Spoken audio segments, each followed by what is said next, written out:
Money, I'm home. Welcome in. I'm Lynn Jarman Johnson with Consumers Credit Union. From finance to fitness, we have it all. And today we have a very special edition of a focus on fraud.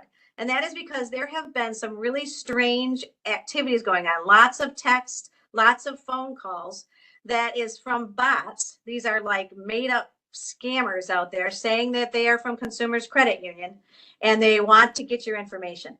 And so today we have with us Kaite Warren. She is our Senior Electronic Payments Manager. And Kaite, I'll tell you what, when this happens, sometimes these look so real that they're from your bank or your financial institution.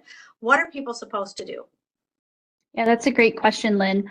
I think the best rule of thumb for members is to know that we will never ask you your full card number back to us. We will never ask you your full social security number to verify you. Each of your debit and credit card that you have has a 3-digit code on the back of that card. We will never ask you for that. Your expiration date will sometimes get asked, but it's usually an automated function to match that card. But your full card number, your expiration date, and the 3-digit code on the back should never be asked all together because you are in essence giving away all your card information. And so what happens is we have partners that we work with that will tell us, hey, there's a red flag on this account. It looks like it might be fraud. And at that point in time, we do text members who have their phone number with us on file. And we ask them yes or no questions first to start to verify that process. Is that how that works? Correct, Lynn. If we have your mobile phone on record for your debit or credit card and it's within reasonable hours for a text message to go out, our fraud services will text and it will highlight what transaction they've flagged. And it will simply ask the member and the cardholder, yes or no, was this you? Now, if it's no, it'll direct the member to try their transaction again. So if you're standing at a terminal and it gets flagged, for your protection because maybe there's something suspicious about the activity and you say, yep, that's me, then it'll say try to swipe it again or insert it. If it's not you, then it will block the card immediately and tell that member to call the fraud services team. But again, once you call our fraud services team, they will never ask you that combination of information, which is all your card data. And see, that is a big red flag, isn't it? When someone says, hey, I need your full social security. I need your full number on your card. I need the expiration date on your card, the back 3 digits or the 4 digits or whatever digits you have on your credit or debit. And the thing is, you want to trust, right? You always want to trust somebody if they're reaching out to you to say, hey, did you do this transaction? But in reality, sometimes all they're trying to do is get your information to use it later. Correct. And unfortunately, what fraudsters are doing is they're capitalizing on that panic people have when their card gets denied or, we all live very busy lives. And so the first thing we think is, oh, no, I don't have time to deal with this right now. And that's when we find that a lot of people make mistakes and give out more information that would normally they would think through and not give it out is because you're in a hurry or you're panicked. And so we just always advise members to think about why would they need that information? If it's truly Consumers Credit Union, we printed that card for you. We have your card number on file. We know that information, but your 3-digit security code on the back, that's truly a secret encrypted number that the credit union doesn't even have. Nobody should be asking you that.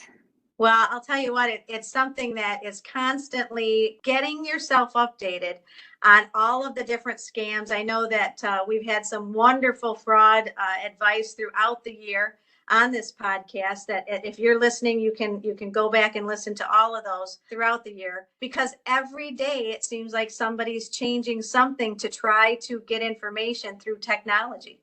Yeah, the other thing we kind of started seeing this weekend too, Lynn, is that we have a lot of tech savvy members and we love that because it just helps our members do more things that they want to do in real time. They don't have to wait till we're open. Another thing that a lot of members like to use is mobile wallets. So like your Apple Pay and your Fitbit Pay, Samsung Pay.